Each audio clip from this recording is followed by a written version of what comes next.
Greetings. What do you need? I delivered the things as you asked.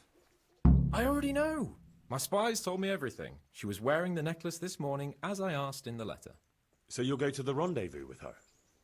Certainly not. I'm not going to pounce on her like a bull in rutting season. Her feelings must be allowed to mature gradually. Meanwhile, you'll get a potion for me. I thought you didn't believe in witches' brews. This is no witch's brew. It's an absolutely tried and tested elixir called Musk of Infinite Allure. There's a fellow in Sasau who sells it, and he guarantees its success. Musk of Infinite Allure? Sounds irresistible. All right, I'll try and get it for you. I'm sure I can rely on you. Here's some coin for your costs. See you later.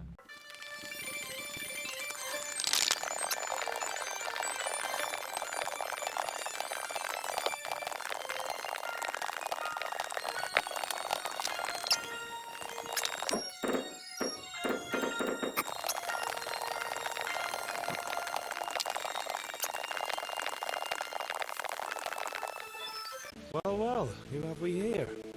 Ah, the prodigal son returns. I knew you'd come back to me one day.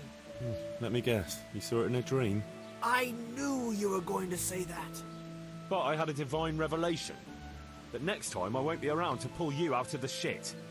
Oh, well, I am sorry. But these things are sent to try our fortitude in the face of adversity. I'd like to try your fortitude. I've heard you know of some irresistibility potion or whatever it is. Oh, naturally. Musk of Infinite Allure. An age-old recipe, maybe even older. Tested by Moses himself. Moses? Well, how do you think he managed to get his people to follow him through the desert for 40 years? It's extremely potent. Yeah, so it would seem.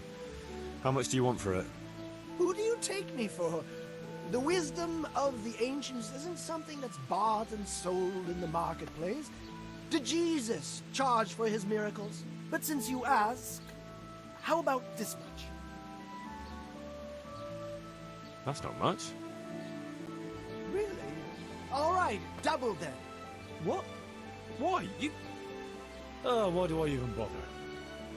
If you like, I can mix the elixir for you in exchange for a small favor. Oh, not again. Now, is that any tone to use with your master? For shame. Apologies, Master. I was carried away by my thirst for knowledge.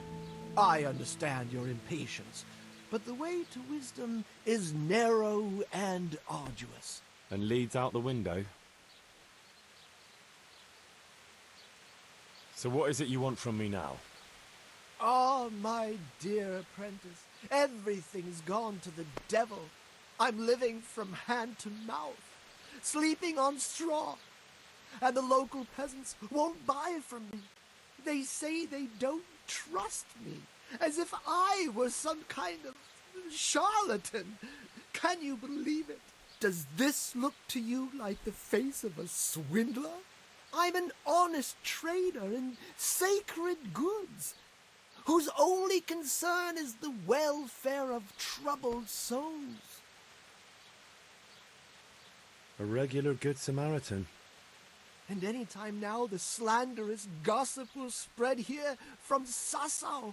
I should leave before things get worse. But I can't go anywhere until I've made a bit of coin. So what's needed is to give the locals a bit of encouragement, to open their hearts and purses. I'm not going to go around beating people for you. What do you take me for? I wouldn't hurt a fly. Violence is for the dull-witted. We must gently demonstrate to them the necessity of buying my remedies. For example, to ward off a revenant. Revenant? What revenant? The dead return from the grave. A corpse that the soul is unable to depart from, which wanders among the living, filled with rage at its wretched fate. Yeah, I saw something like that once. But it was just some drunk going home from the tavern after losing all his money at dice. Don't make light of such things. Now tell me, do you know how to deal with a revenant?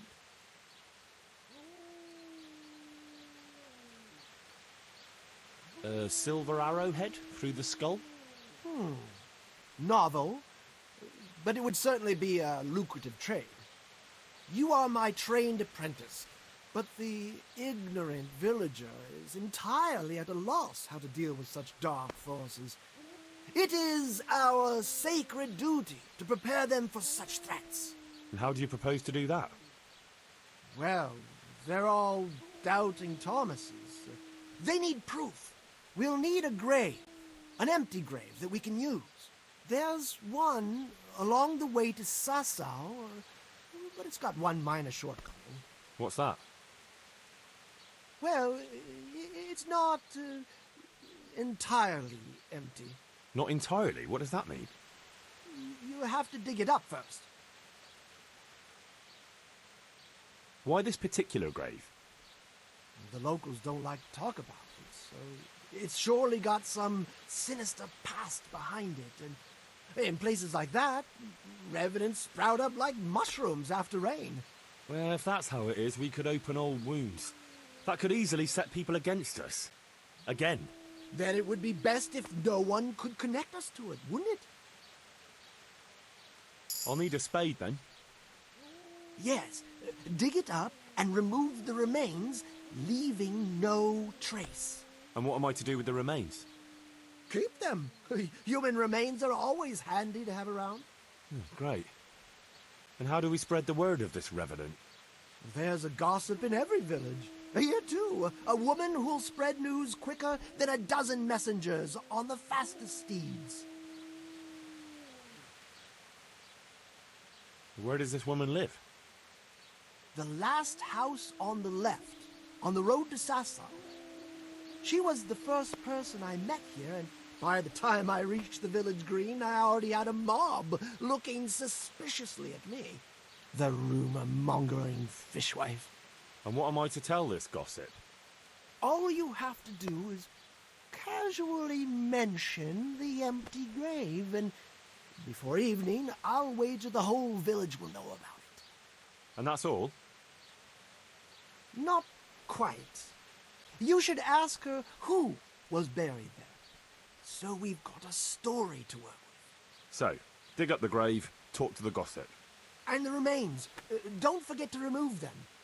Otherwise, no one will believe in the revenant. I might have known any task for Capon would turn into some insane escapade. Grave robbing. Jesus.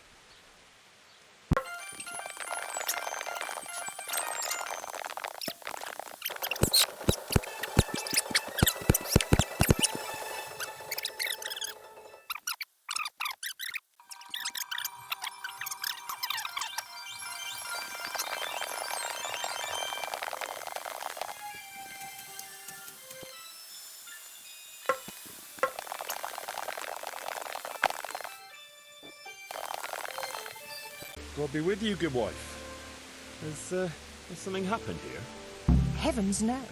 It's quiet here, unlike some other places.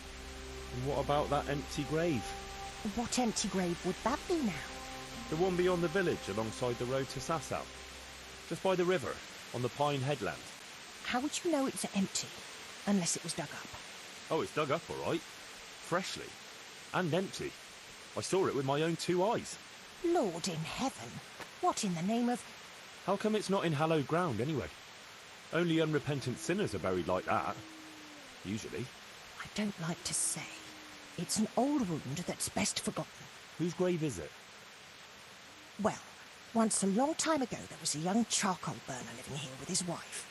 There was always a lot of charcoal burners here, but this fellow worked alone. That's not an easy job for one man. No one wanted to work with him, or what? Oh, he was a hard-headed fellow who always wanted to take care of his family himself. Well, I can understand that. It's always better to work for yourself than break your back for someone else. His wife was expecting, though no one knew it yet. He wasn't doing well at all.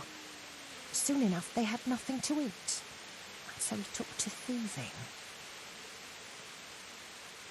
Well, I can understand him. To watch your family suffer like that. What could he do when they were going hungry? If we'd known how badly off they was, folk would have helped out. But he kept his troubles to himself. And did he get caught? Well, at first it was just a few eggs going missing from people's hen coops.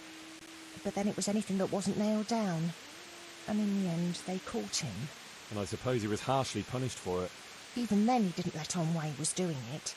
They whipped the skin off his back and banished him from Leditchcott. So justice was done then? It wasn't enough for some folk. When the butcher found out he'd never get any compensation, he wanted them to chop off the charcoal burner's hands. If the bailiff hadn't talked sense into him, he'd have done it himself with his cleaver. Well, he got off lightly enough then. And in the end, he got what was coming to him, and more. The butcher caught up with him? No. It was the mills of God turning slowly but surely. His wife bled to death in childbirth, and the child died with her. God have mercy on their souls. Amen. Nothing could have been done to save them. There was no one there.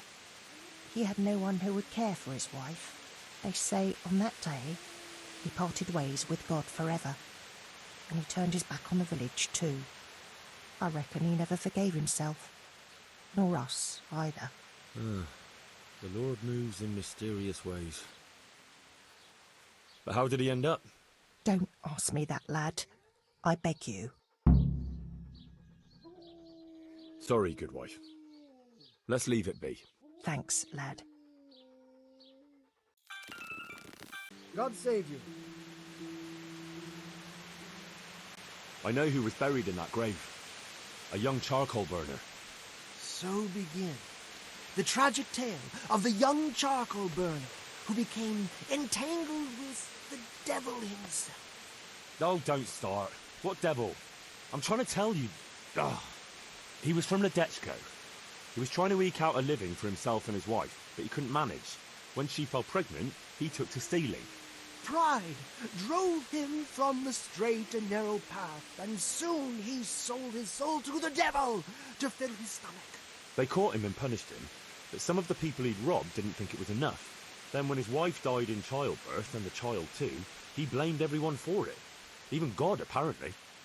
But when the time came to pay his debt to hell, the devil had no use for his soul, and took his wife and child instead.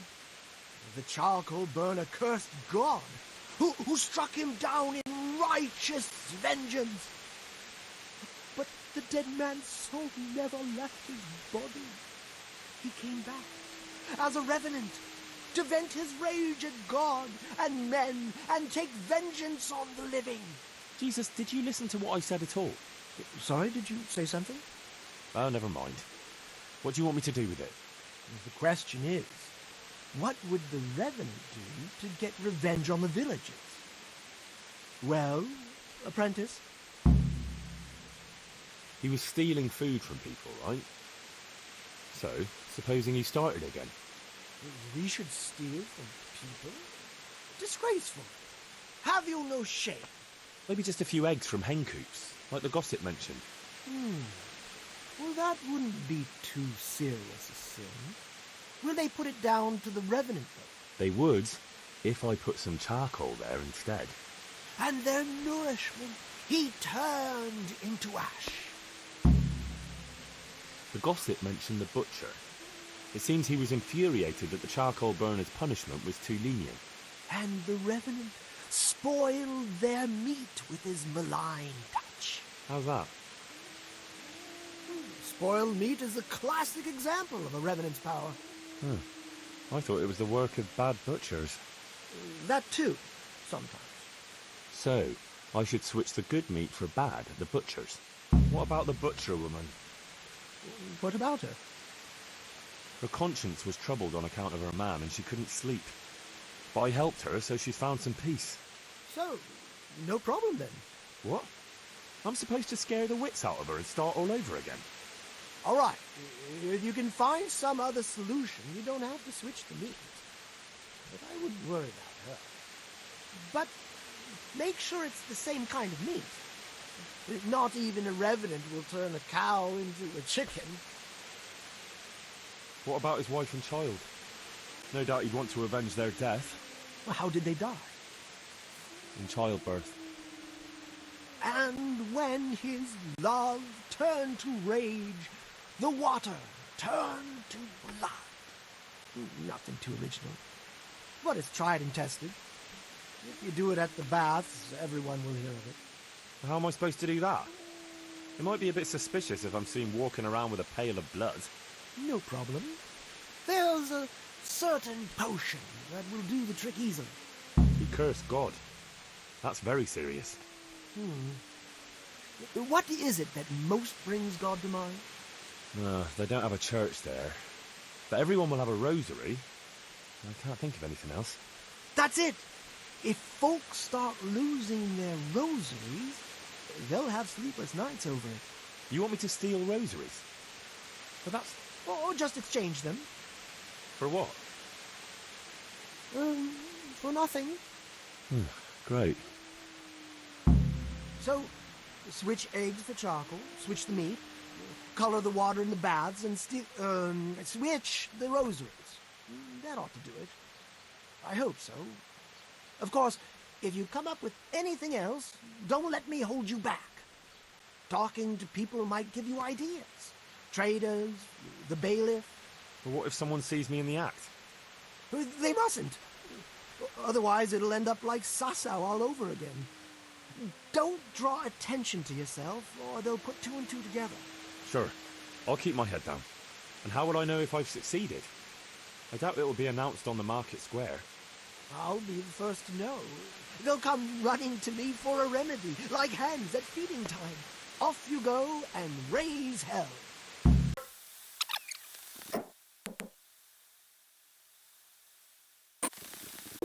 Good afternoon. Tell me, is Alois still haunting you? No, he's gone forever. Ever since I let go of my old secret and made amends with God, I've felt as light as a feather. I sleep like a newborn baby at night. Thank you 100 times over, Henry. God be with you.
God almighty!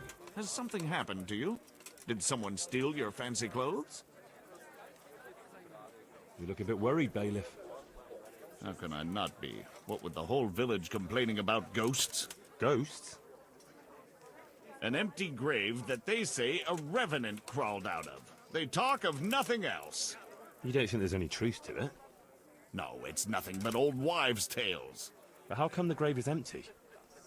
You don't need any magic to dig up a grave. A spade will do. But why would anyone do that?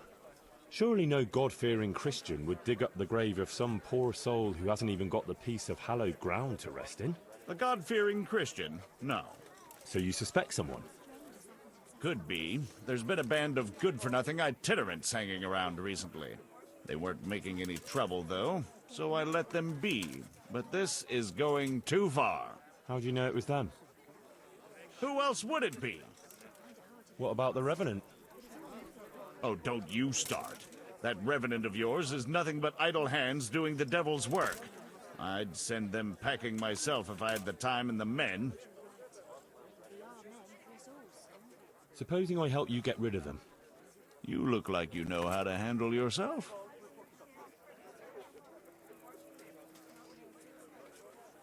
You bet I can.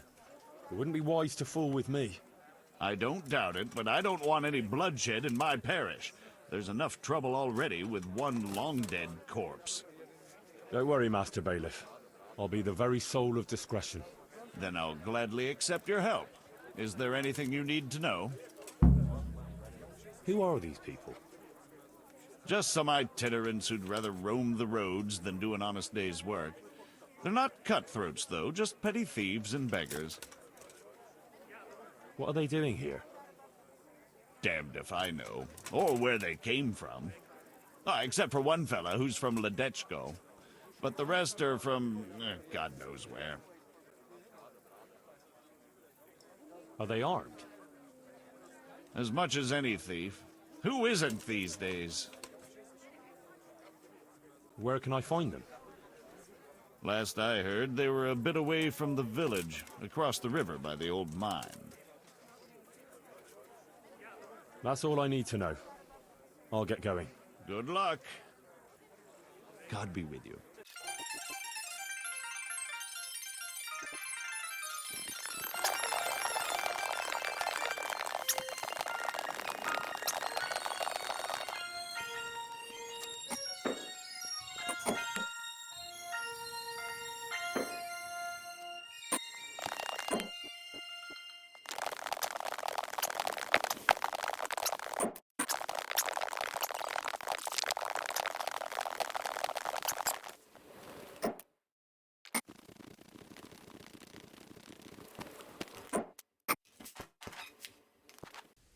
What do you want, boy?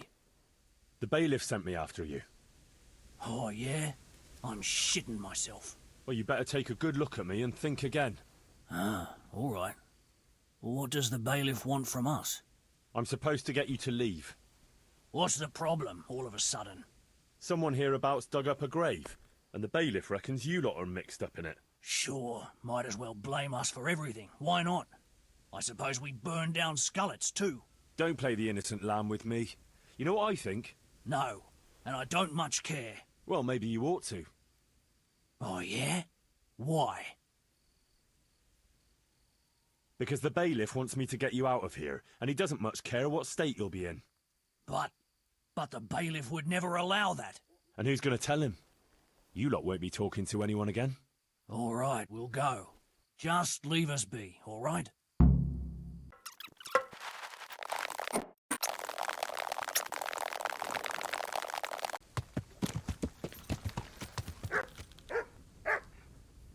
What's going on there?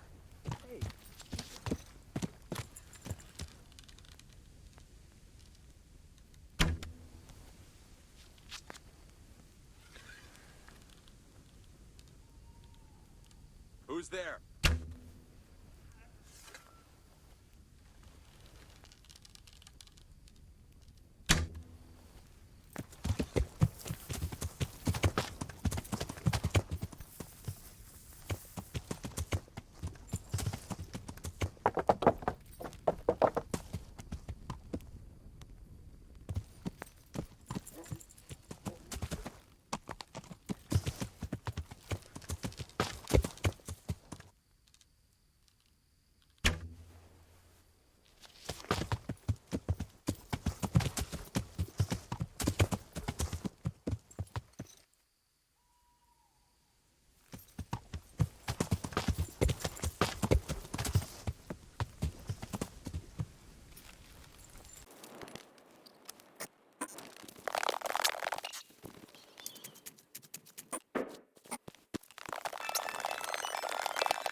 was that?